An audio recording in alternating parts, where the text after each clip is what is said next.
Welcome, Hope Zvara here, and today we're going to work with an upper back and lower back release. And so what you'll need is you'll need a block, and if you have one, an Acuback.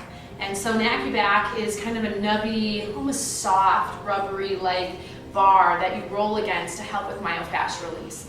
Now if you don't have one, you can also use 2 tennis balls or 2 racket balls.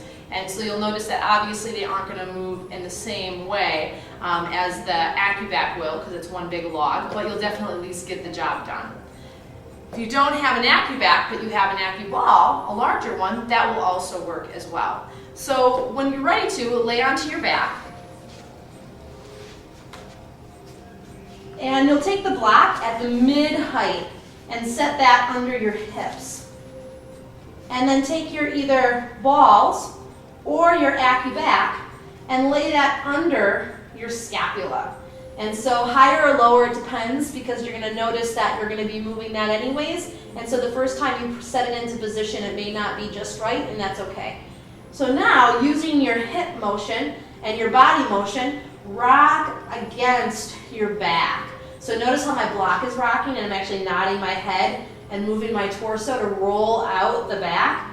And then after a while, just keep moving your Acuback or your balls up a little bit higher. Feel free to play with the arm position. So I'm hunching my body. I'm extending and moving the arms open, closed, cross. So just trying to change how the scapula is placed to help with any muscle release and fascia release possible. Now imagine your fascia as saran wrap, literally encompassing and closing your whole body. And when that fascia is so tightly against the muscle, it creates what's called adhesions. And so it doesn't slide separate from the muscle. So we want to be able to let the fascia and the muscle separate and move away from each other as need be, rather than stuck. Because once those two are stuck, then also the bones are going to be stuck in place, and then we're in a position of pain. So we want to be able to release that upper back as much as possible. Not only are you going to benefit from better breathing, but if you have neck issues or upper back pain, you sit at a computer a lot, you commute for more than 20 minutes to work, you're definitely going to be needing this type of therapy.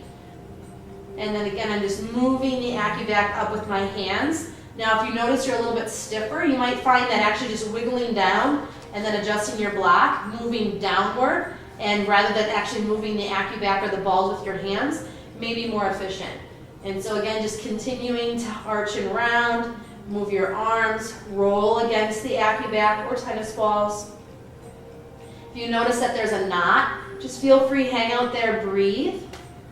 The muscles on the inside of our scapula lace up into our neck and into our shoulders. So neck pain can definitely have a lot to do with how our upper and mid back feel. So nice deep breath in, nice deep breath out. If there's a lot of sensitivity, that will get better. I'm just going to move mine up again. And again, using my hips to rock. If you fall off the block, just readjust. The height of the block is giving you some gravitational pull, and your body weight shifting down over the balls or Acuback, making it much easier to work on that Acuback. So again, nice deep breath in, nice deep breath out. And I'm just going to keep sliding it up. If you've never used an Acuback before, there's that middle rung, and you want to line that up with your spine. And you may notice that as you go up higher, it becomes more sensitive or less sensitive. That's where your breathing comes in. I'm just going to play with the change in the movement of my arms, seeing if maybe I can hit a new sweet spot. Maybe you find that moving with your hands above your head and kind of shifting works well for you too. I'm going to move it up a little bit farther and play at the tops of my shoulders where I definitely feel some tightness. My upper traps tend to be a little bit angry at me, just from all the work that I do once in a while, and then I sit at a computer. So you're probably right along with me on that. If you can work on something like this, let's say every day for maybe 5 days or a week, I promise you're going to notice a big difference. And now you can move it up to the base of the neck. Now if you're working with 2 separate balls, you're going to notice that that may not be possible. So just work comfortably. So I'm just rolling really delicately through my neck to allow there to be a nice release. If you're working with the Acuback, remember that it is a heatable ball, So you can throw it in the microwave, warm it up. You'll feel even better. And then once you're ready to lift the hips, release off the Acuback and off the block. And just take a moment, let your upper back rest into the floor. It feels really good. Nice deep breath in, feel the full expansion of the lung tissue. Nice deep breath out. Great.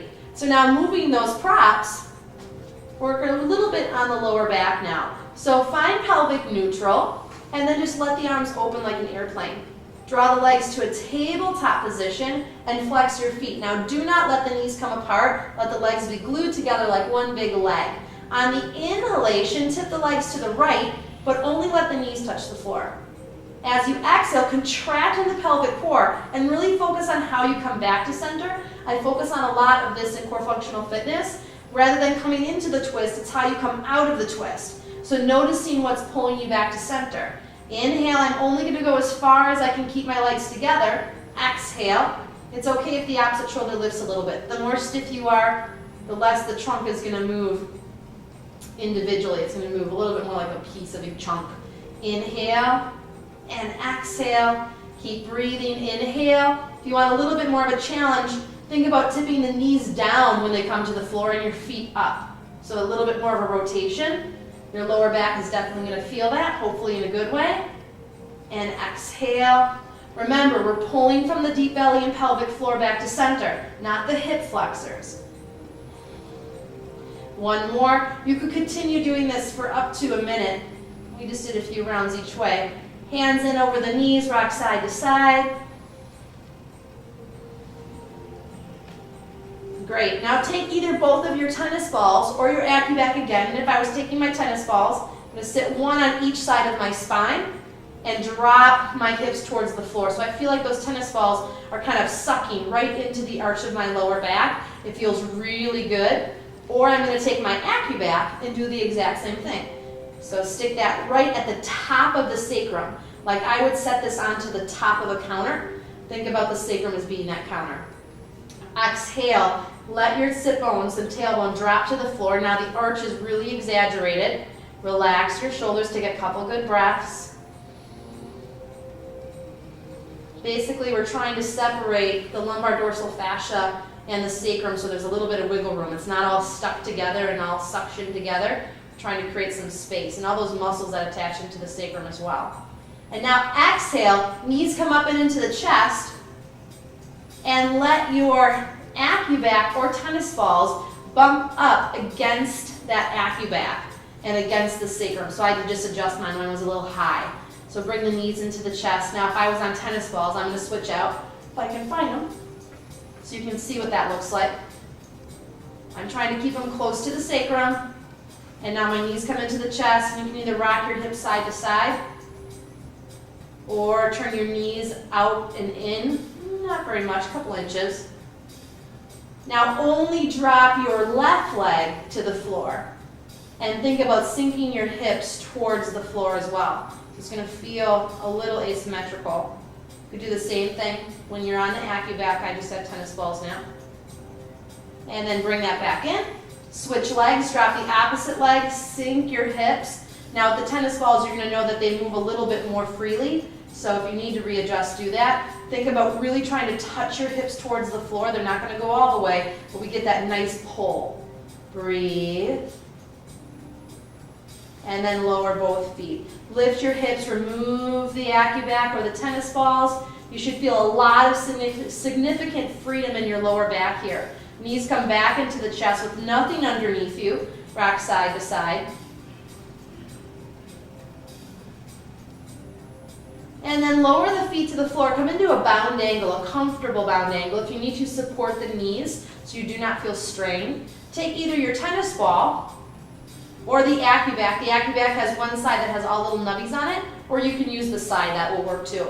And just gently, if you find your hip bone, just to the inside of the hip bone, massage in on that psoas. So just nice circular motion. Nice deep breathing. And as you circle the Acuback and kind of pull the tissue, I could do the same thing with the tennis ball. kind of move the tennis ball and really kind of digging in a sense and trying to move the tissue, I may be able to start to feel that nice little pull. And when I mean pull, I don't mean like pull like, oh my gosh, it's a bad thing. You start to feel that nice stretch, and just switch over to the other hip. So I'm just to the inside of the hip bone, slightly above, rather than going slightly below. And as I circle, it's almost like I'm stirring a thick pot of soup as I turn that and move that around. So nice deep breathing.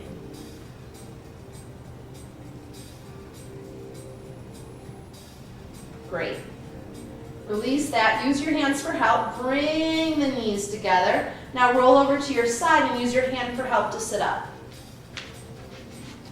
We often think things have to be complicated, so dynamic, or so advanced when we think about having to release the body or do things that really work. But in all reality, little things can go a long way. So the next time that you feel like you want to start working on something, whether it's releasing your lower back or your upper back, think simple. All you need is a block, possibly 2 tennis balls or an Acuback, and maybe 5 or 10 minutes of your time, and a little bit will go a long way. For more information, visit my website at hopezvara.com. I love to hear from you. Send me a message and let me know how you're doing. From my heart to yours, from my soul to yours, namaste.